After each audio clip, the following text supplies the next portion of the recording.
आया रे खिलौने वाला खेल, खिलौने लेके आया रे, आया रे। आया रे खिलौने वाला खेल, खिलौने लेके आया रे, आया रे।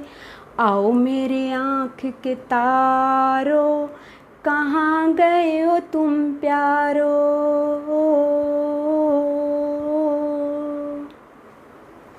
बचपन फिल्म के इस गाने में जो दर्द है, कुछ इसी तरह का दर्द हमारी आज की इस कहानी में है, जो है हमारी 7वीं कक्षा का पाठ 5, जिसका शीर्षक है मिठाई वाला, और जो लिखा है भगवती प्रसाद वाजपेयी जी ने। इस पाठ में जो कहानी है वो फेरी वाले की कहानी है, जो नगर नगर घूमकर अपना सामान बेचता है। कभी किसी नगर में जाता है, कभी किसी नगर में जाता है। और प्यारे बच्चों, जो फेरी वाले हैं, आपने भी देखा होगा कि वो गली गली घूमकर सामान बेचते हैं, और अपने सामान को बेचने के लिए, दूसरे लोगों को आकर्षित करने के लिए वो विभिन्न प्रकार की आवाज़ें निकालते हैं। जैसे आपने देखा होगा कि जो कुल्फ़ी वाला है, ये एक विशेष प्रकार का घंटा रखता है, जो ये बजाता है तो आसपास के जो बच्चे होते हैं वो भाग भाग कर आ जाते हैं, क्योंकि उनको पता चल जाता है कि कुल्फ़ी वाला आया है या आइसक्रीम वाला आया है। तो ये उस ज़माने की बात है। उस ज़माने में भी क्या करते थे फेरी वाले, अपने सामान को बेचने के लिए विभिन्न प्रकार की आवाज़ें निकालते थे, ताकि लोग उस आवाज़ से आकर्षित होकर हमारा सामान खरीदें। तो इस कहानी में जो फेरी वाला है वो अपना सामान बेचता है। इसके साथ एक दुखद घटना हुई है कि किसी कारण से, भगवान की लीला है, समय का चक्र था कि इसके 2 बच्चे थे और पत्नी थी, जो बहुत अमीर आदमी था, लेकिन किसी कारण की वजह से उनकी मृत्यु हो जाती है। और वो उनकी मृत्यु को, उनसे जो सुख मिलता था, अपने बच्चों के सुख को याद करने के लिए इन छोटे छोटे बच्चों के सामने आता है, इनके पास आता है, इनको सस्ते में सामान बेचता है, ताकि वो इन बच्चों में अपने बच्चों की छवि ढूंढ सके। तो चलिए शुरू करते हैं। कहानी में सबसे पहले क्या होता है कि ये जो फेरी वाला है, ये आवाज़ लगाता है, बच्चों को बहलाने वाला, खिलौने वाला। और वो इस अधूरे वाक्य को इतने मादक और इतने मधुर, यानी मस्ती भरे और मीठे स्वर में बोलता है कि सभी आसपास के, केवल बच्चे ही नहीं, बड़े भी इसकी आवाज़ से आकर्षित होकर आ जाते हैं। जो युवतियां हैं वो चिकों को हटाकर, चिक यानी पर्दे को हटाकर अपने बच्चों को गोद में लिए बाहर आ जाती हैं, निकल कर देखते हैं। और जो बच्चे होते हैं वो क्या करते हैं, बच्चे भाग भाग कर इसके पास आते हैं और अपने अपने खिलौने लेने की सोचते हैं। फिर वो अपने घर से जाकर पैसे लेके आते हैं, और पैसे लेकर आकर इससे मोल भाव करते हैं कि इचका क्या दाम है, इचका क्या दाम है। इस तरह से वो मोल भाव करके और इसके खिलौने लेते हैं। और जो ये फेरी वाला है, ये भी क्या करता है, खिलौने वाला अपने इन बच्चों से छोटे छोटे हाथों से, छोटी छोटी उंगलियों से पैसे लेता है और इनकी मनपसंद के खिलौने देता है। उसके बाद क्या होता है, ये जो एक दिन क्या होता है कि जो इस कहानी की पात्र है रोहिणी, जिसके बच्चे हैं चुन्नू मुन्नू, और ये इनका पिता है राय बहादुर। तो एक दिन क्या होता है कि ये दोनों बच्चे जो है वो खिलौने लेकर आते हैं और आपस में बातें करते हैं, अपनी माँ को दिखाते हैं, रोहिणी को। और जैसे चुन्नू कहता है कि देखो मेला घोला कितना अच्छा है, कितना छुंदल है। और इसको देखकर फिर मुन्नू भी बोलता है कि मेला भी कितना छुंदल है। उनकी माँ जो रोहिणी है वो इनको देखती रहती है, निरखती रहती है, निरखती यानी देखती रहती है, और सोचती है कि कितने अच्छे लग रहे हैं ये बच्चे, कितने। फिर ये पूछती है रोहिणी कि आप इन खिलौनों को कितने रुपए में लेकर आए हो। तो ये बच्चे बताते हैं कि 2-2 पैसे में लाए हैं, खिलौने वाला देकर गया है। रोहिणी सोचती है कि इतने सस्ते खिलौने कैसे कोई दे के जा सकता है। थोड़ी देर सोचती है, लेकिन वो फिर अपने काम में लग जाती है, क्योंकि उसे लगता है कि हाँ, दे के तो गया ही है, सस्ते दे के गया है, लेकिन दे के तो गया है। और धीरे धीरे ये बात भूल जाती है। तब उसके बाद 6 महीने बाद क्या होता है, ये जो खिलौने वाला है ये मुरली बेचने आता है। कितने महीने बाद आता है बेटा? 6 महीने बाद। तो 6 महीने बाद जब ये आता है तो फिर उसी तरह की आवाज़ निकालता है, उसी तरह का मस्ती भरा स्वर निकालता है और क्या बोलता है? बच्चों को बहलाने वाला मुरलिया वाला। तो वो मुरली बेचने आता है 6 महीने के बाद। तो जब मुरली बेचने आता है, इस तरह की जब आवाज़ सुनती है बच्चों को, जो बच्चे पार्क में थे या गलियों में थे, वो एकदम से इसकी आवाज़ सुनकर भाग लेते हैं। किसी की टोपी गिर जाती है, किसी का पजामा गिर जाता है और किसी का सामान पीछे रह जाता है, किसी के जूते रह जाते हैं, लेकिन वो छोड़ छाड़ के आकर इस मुरली वाले को घेर लेते हैं और पूछते हैं कि कौन कौन सी देखते हैं किस किस तरह की मुरलियाँ हैं और वो पैसे लाते हैं।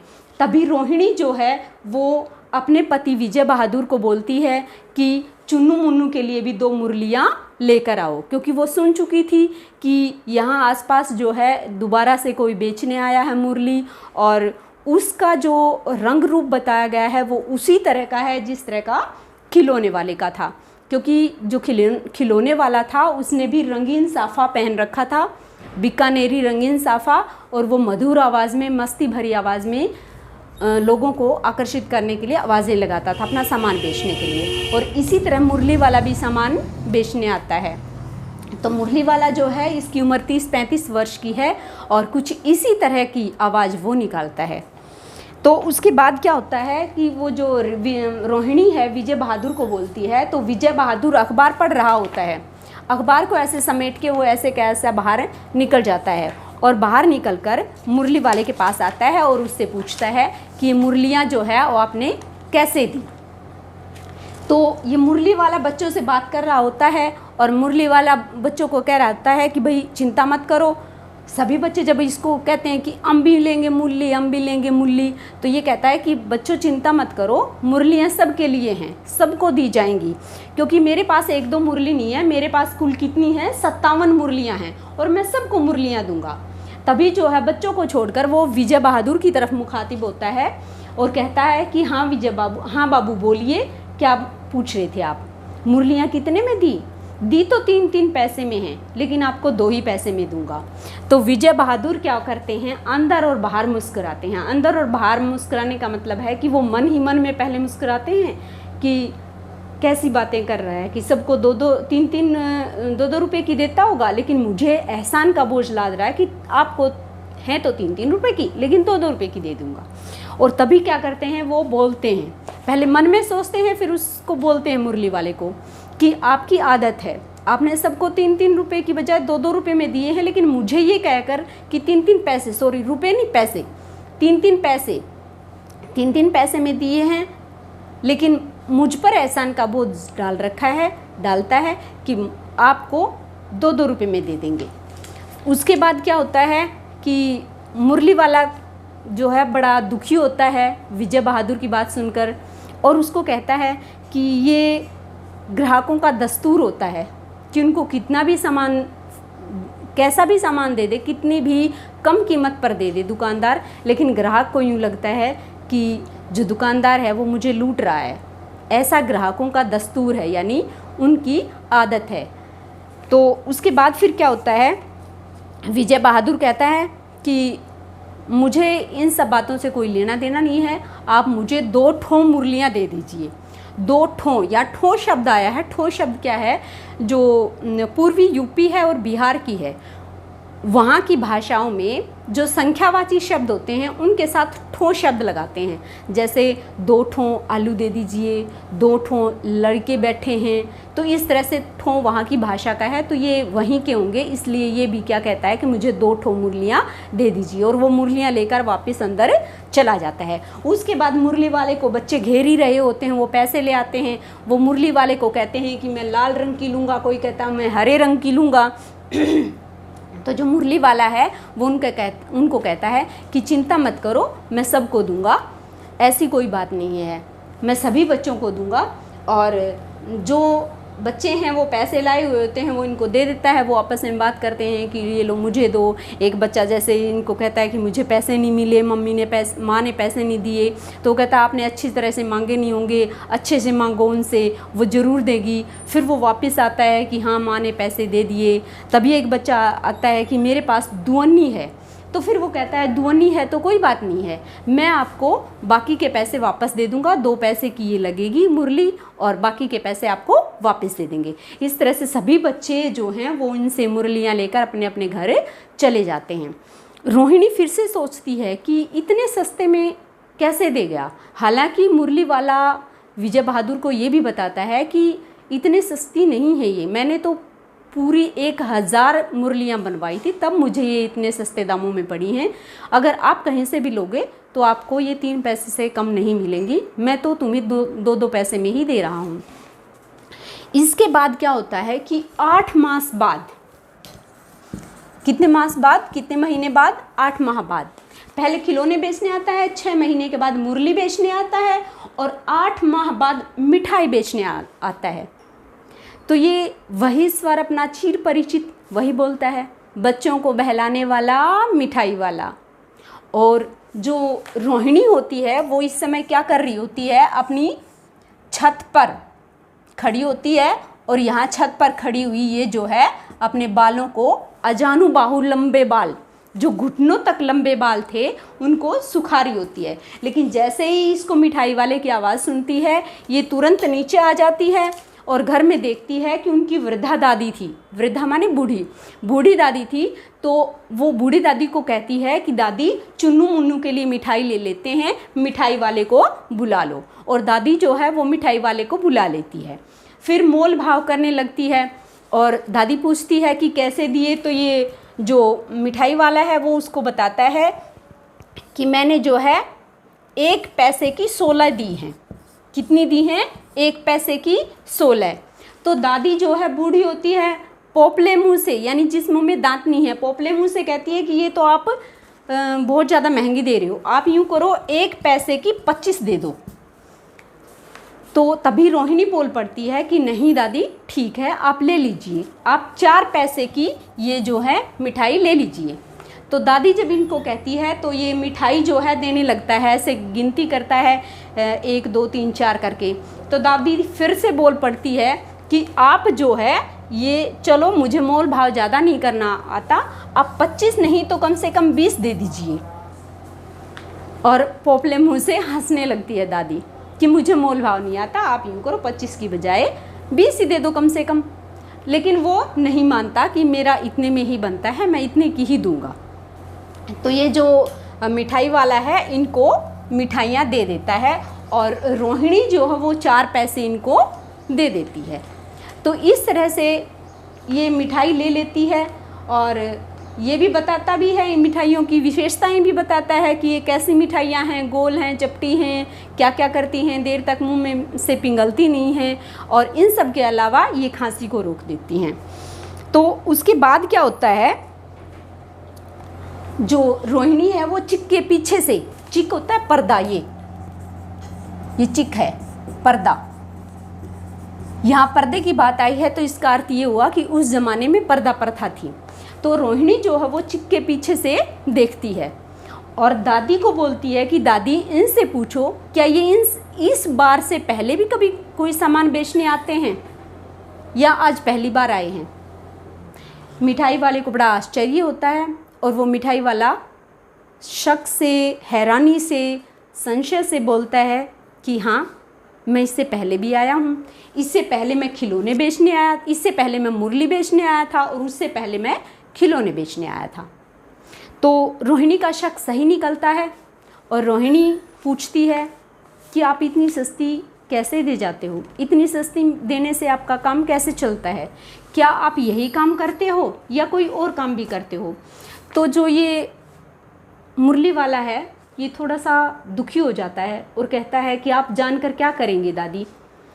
तो फिर रोहिणी बीच में बोलती है कि आपका हर्जा नहीं होगा, मैं और मिठाई ले लूँगी, आप चिंता मत करो, आप मुझे बता दीजिए। तो ये पहले टाल मटोल करता है कि इसका कोई औचित्य नहीं है, कोई अर्थ नहीं है मेरी बातें जानने का, दुखी होगा आपको मेरी बातें जानोगे तो कोई फ़ायदा नहीं है। लेकिन रोहिणी के ऐसा कहने पर वो अपनी बातें बताना शुरू कर देता है, और वो क्या बताता है कि मैं भी नगर का एक प्रतिष्ठित आदमी था। प्रतिष्ठित मतलब अमीर आदमी था। मेरे घर में भी 2-2 बच्चे थे, पत्नी थी, लेकिन किसी कारण की वजह से, भगवान की लीला है, समय का चक्र है, वो मृत्यु को प्राप्त हो गई। भरा पूरा संसार था मेरा, खूब आराम से था, बच्चे थे वो सोने के खिलौने की तरह सजीव लगते थे, और मेरा घर संसार सुख से परिपूर्ण था। लेकिन वो सभी जो है काल के ग्रास हो चुके हैं, अब कोई नहीं है। इसलिए तो फिर जब ये रोहिणी पूछती है कि इससे आपको क्या मिलता है, तो वो एक बहुत ही अच्छी बात कहता है कि मुझे इससे पैसों की ज़्यादा ज़रूरत नहीं है, पैसे मुझे नहीं चाहिए, मेरे पास बहुत पैसे हैं आपकी कृपा से, लेकिन मुझे इनसे जो मिलता है, वो जो मुझे चाहिए होता है वो इनसे मिलता है। असीम सुख, असीम प्यार। मैं इन छोटे छोटे बच्चों में अपने बच्चों को देखता हूँ, और वो अपनी पुरानी बातें याद कर कर भावुक हो जाता है। रोहिणी देखती है कि मिठाई वाले की आंखें आंसुओं से तर थी, और उनकी बात सुनकर रोहिणी भी परेशान हो जाती है, दुखी हो जाती है। तभी जो है चुन्नू मुन्नू प्रवेश करते हैं और वो मिठाई मांगते हैं, और रोहिणी कहती है कि हाँ चलो मैं तुम्हें मिठाई देती हूँ।